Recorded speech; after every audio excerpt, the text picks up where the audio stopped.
Hey, what's up, everybody? It's Charles Sebastian, and welcome you guys to another episode of the DREAMERSPRO show, where we cover everything from sports, hot topics, classic debates, entertainment, and when we give you guys a fresh perspective on things and how we see them. And today we have a hilarious show, so let's get straight into it. So yesterday, we did a bunch of shows where we were reacting to people on ESPN who are going into a full-blown panic. Because it seems like all of this reporting that was going on over the last few weeks seems like it was just made up of a bunch of smoke and mirrors, man. You remember when Rich Paul went on the Pat McAfee show and said that there were 10 to 12 teams that were interested in LeBron? You remember that? You remember that? You remember when Dave McMenamin said the Lakers, no, was it Dave? It was either Dave McMenamin or Brian Hornhurst. The Lakers and LeBron James are currently going back and forth. It was all a lie. None of this reporting was true. There was no communication. None whatsoever. And this morning, I came across a post from NBA Central that essentially said that, and this is pretty crazy, that that LeBron James is no longer a top priority for the Los Angeles Lakers, and his contract has now taken a back seat. Guys, I cannot tell you how this hilarious. I can't tell you how funny this is, because I know LeBron fans are suffering, and they deserve to suffer.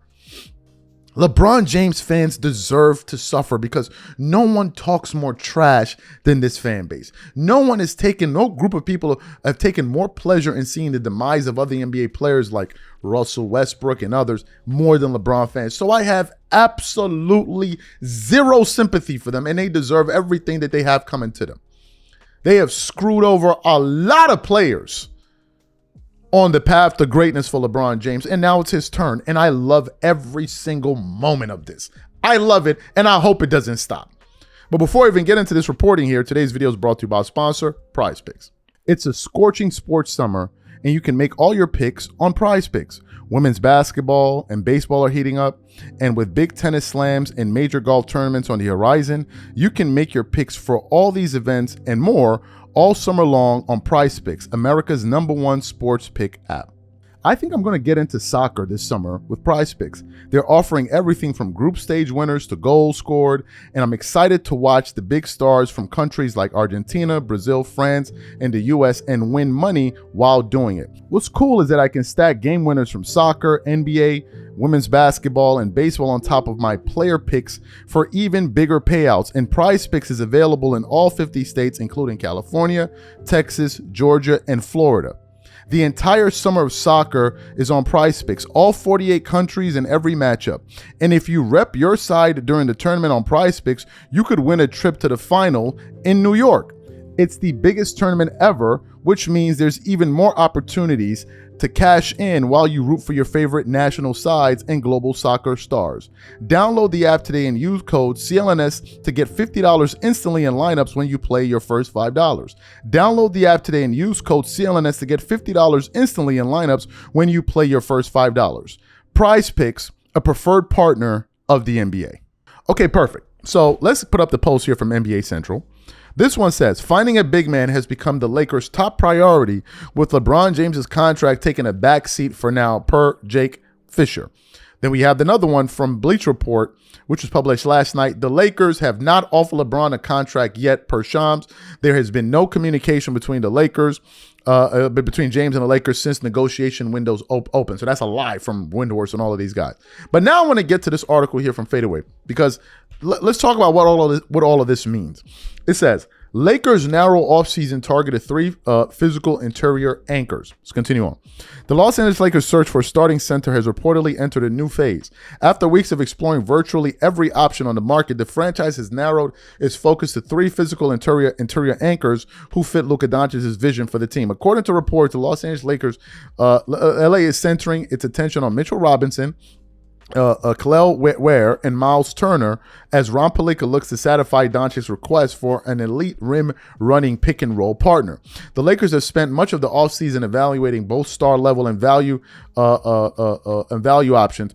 Early reports linked them to players such as Jalen Duren, who I don't think is going to move, Walker Kessler, Jared Allen, Nick Claxton. I would like Jared Allen a lot.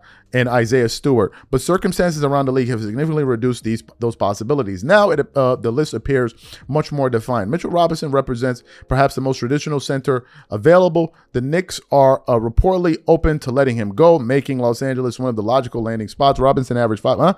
His ability to generate second chance opportunities, finish lobs, and protect the paint would fit perfectly alongside Doncic, who consistently evaluated athletic rim running centers throughout his and then it goes on to say that Kel'el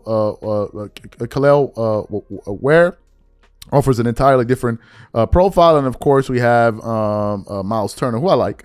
It says Turner remains one of the NBA's premier two-way centers, averaging 11.9 points, 5.3 rebounds, 1.6 blocks, shooting 44% from the field and 38% from the three-point range. His ability to protect the rim while stretching opposing defenses would create ideal space for Doncic and Austin Reeves. Few centers possess both elite shot blocking instincts and reliable three-point shooting, making Turner one of the cleanest fits in the entire league. I like the Turner thing. Although I haven't spent much time evaluating the potential guys that they can go after. You guys know the Lakers are known for making magic happen when it comes to pulling off trades and stuff like that. But anyway, let's get back to the thesis of this video. What does all of this mean? This means that the Lakers are no longer thinking about LeBron. And if I'm the Lakers, if we're looking at how we're going to use our cap space, you would first want to go out there and exhaust all of these options. You want to go out there and spend as much money as you can to bolster your roster. We know that they need a big man. We know that DeAndre Ayton is not a serious person, and he should not be coming back to the team. And at the very best, he should be a backup center. I don't like Ayton at all. You got that. So if you have the wiggle room, which is $50 million to do something, if you can get a guy like Miles Turner, you go out there and pull the trigger and get that. You get it. You sign him. If you can get him, you get him. Then the money isn't finished yet because you now have to get some reliable wing defenders. Now, I like Rui Hachimura. He was the most consistent Laker you can make an argument for these playoffs in terms of his shooting percentages. But I don't think he's that great of a defender. And sometimes his offense kind of comes and goes. If I'm the Lakers, I would try to explore other players that can actually play lockdown defense because you need to insert some of these guys into the lineup. Also, something else worth bringing up. I also heard that the Lakers may risk losing Marcus Smart to the Houston Rockets. And Marcus Smart was arguably one of their better players in the playoff. He played very, very well for the Lakers.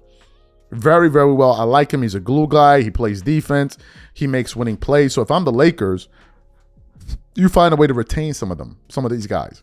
But my point is exhaust your cap space. And LeBron James will pick up the crumbs. That's how I look at it. That is how I look at it. If you're looking towards the future, I don't even know why you would pay LeBron over $10 million. I'm being dead serious with you. Let him go find his way, man. The guy's a billionaire. Let him go take a veteran minimum from another team and go figure it out.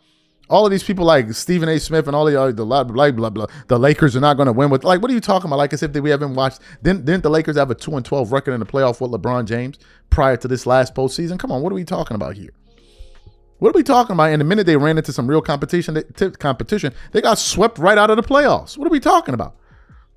Right? So look, this is the new reality. And this is the reality that it needs to be, because if we're being realistic, LeBron is over 40-something years old, and no team should be thinking about giving a 40-something-year-old max dollars or even starting them. I know LeBron guys and media guys want to make it something else. Fine. If you guys think he's so great and he can do X, Y, and Z, let him go do it for another team. How about that? If you guys think he's so great, let him go do it for another team. That's all. I'm not saying LeBron has to retire, but let him go do it somewhere else. But it's clear that the Lakers are moving on, and they need to move on. It's time. It is bloody time to pack this guy up and move on. We have reached that point in the game, in the story. You know, and I think that a lot of this has to do with their new leadership. I think it was the former leadership that was very, very sentimental. They would have probably gave him a contract. But with these guys, they seem serious. And now we can finally start taking the Lakers seriously again. I think we can take them seriously fully once LeBron leaves the franchise. Because if he's still there, there's still going to be that clown element to it. There's going to be that whole LeBron, Bronny, who are we going to blame, and all of this nonsense. I guarantee you, if he leaves this team, they're going to be better without him. I'm telling you right now, they were better without him when he didn't even play. So I mean that, LeBron fans, This is your luck. Good for you. This is your karma. You guys really trash a lot of players throughout the years, and now it's your turn. Have fun.